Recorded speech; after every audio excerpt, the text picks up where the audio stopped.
Oke, bismillahirrahmanirrahim. Assalamualaikum warahmatullahi wabarakatuh.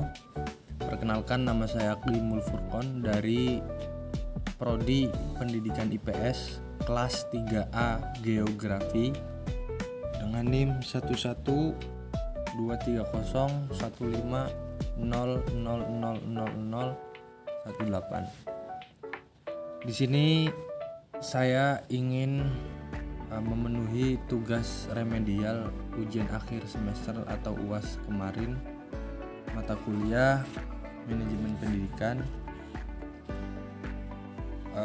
Tugas remedialnya yaitu mereview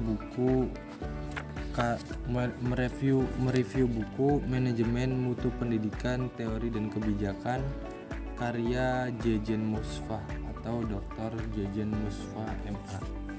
Buku ini diterbitkan pada tahun 2023. Baik, kita langsung masuk saja ke isi dari buku manajemen mutu pendidikan ini.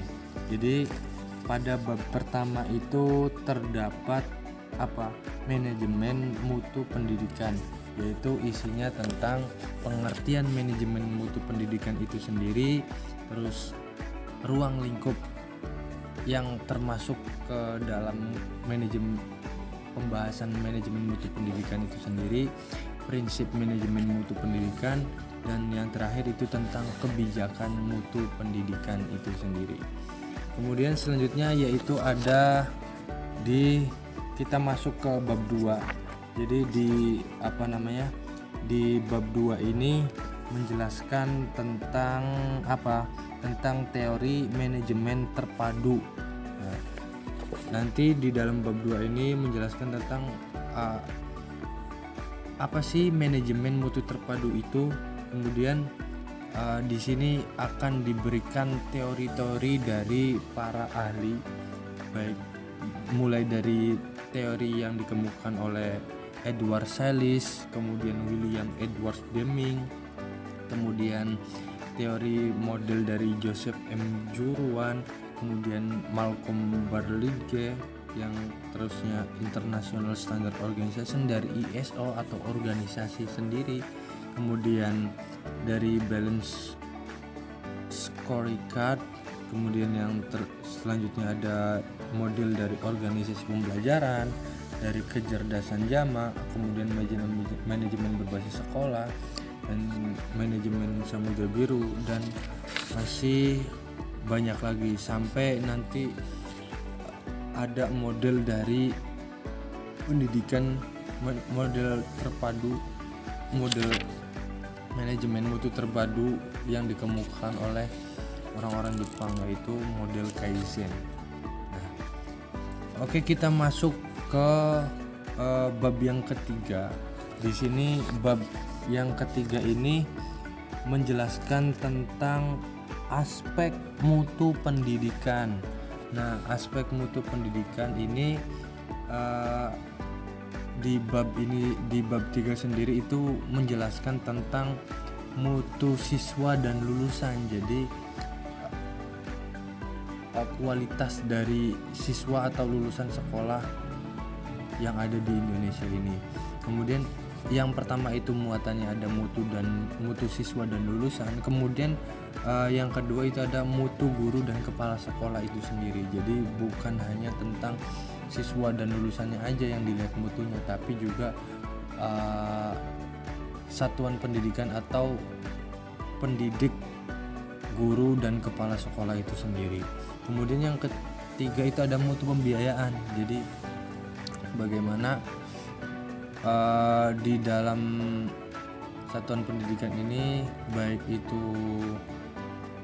biaya untuk memenuhi fasilitas-fasilitasnya maupun biaya untuk menunjang guru itu sendiri.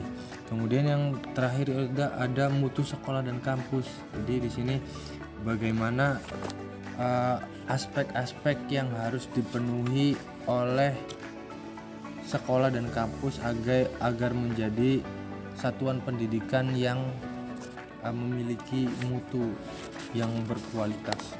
Nah, Selanjutnya yaitu ada kita masuk ke bab keempat. Di bab 4 ini menjelaskan tentang lembaga penjamin mutu pendidikan. Jadi apa aja sih lembaga-lembaga yang bisa ngejamin mutu pendidikan khususnya yang ada di Indonesia ini. Yang pertama itu ada Lembaga Penjamin Mutu Internal atau LPMI. Itu yang pertama. Kemudian yang kedua itu Badan Akreditasi Nasional, biasa kita kenal dengan BAN atau BAN, itu Badan Akreditasi Nasional. Itu untuk menilai suatu lembaga pendidikan. Kemudian yang ketiga itu ada Lembaga Akreditasi Mandiri, atau biasa kita kenal dengan LAM atau LAM. Yang keempat itu ada Balai Guru Penggerak, atau BGP.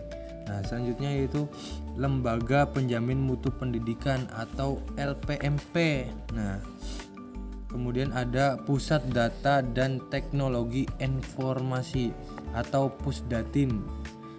Selanjutnya yaitu ada Badan Standar Kurikulum dan Asesmen Nasional, atau biasa yang memberikan standar tentang asesmen atau ujian-ujian senasional ini atau seluruh Indonesia. Kemudian yang terakhir ada Lembaga Pengembangan dan Pemberdayaan Kepala Sekolah. Jadi bukan hanya murid atau siswa atau mahasiswa saja yang diberdayakan agar memiliki kualitas yang bagus, tapi juga kepala sekolah dan juga jajarannya itu perlu dikembangkan dan diberdayakan agar memiliki kualitas yang standar nasional. Jadi di buku ini memang di buku manajemen mutu pendidikan ini memang disusun berdasarkan 3 paradigma. Yang pertama itu teori mutu pendidikan, kemudian aspek mutu pendidikan, dan lembaga mutu pendidikan. Jadi itu tiga paradigma yang dijelaskan atau dipaparkan dalam buku manajemen mutu pendidikan ini. Yang pertama itu disajikan 16 teori manajemen mutu. Yang sudah saya katakan tadi, ada model-model dari para ahli dan juga dari organisasi-organisasi. Kemudian yang teori utuh dan mendalam memerlukan kajian lebih lanjut dan mandiri. Kedua, disajikan juga kebijakan-kebijakan mutu di Indonesia yang dibungkus dalam 2 bab: guru, siswa, biaya sekolah, kurikulum, dan kampus. Sedangkan lembaga mutu pendidikan seperti Lembaga Penjamin Mutu Internal, Kurikulum dan Asesmen Nasional, dan Badan Akreditasi Nasional. Jadi memang di dalam buku ini tidak hanya membahas tentang teori saja, tapi juga tentang aspek-aspek mutu dan juga lembaga mutu pendidikan itu sendiri. Selanjutnya itu teori dan kebijakan mutu pada dasarnya itu saling melengkapi yang memiliki tujuan yang sama, yaitu meningkatkan mutu sekolah atau kampus. Kemudian efektivitas pelaksanaan membutuhkan komitmen bersama di bawah dikendali kepala sekolah atau rektor. Jadi memang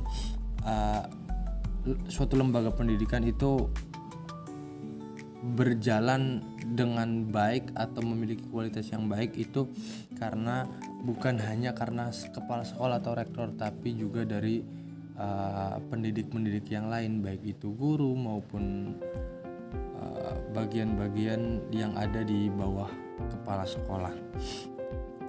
Kemudian buku ini merupakan buku ajar untuk mata kuliah manajemen mutu pendidikan. Jadi memang saya ini kan kuliah di jurusan pendidikan, jadi buku ini termasuk ke dalam mata kuliah. Baik, mungkin hanya itu yang bisa saya sampaikan. Kurang lebihnya mohon maaf. Wallahul muwaffiq ila aqwamit thoriq. Wassalamualaikum warahmatullahi wabarakatuh.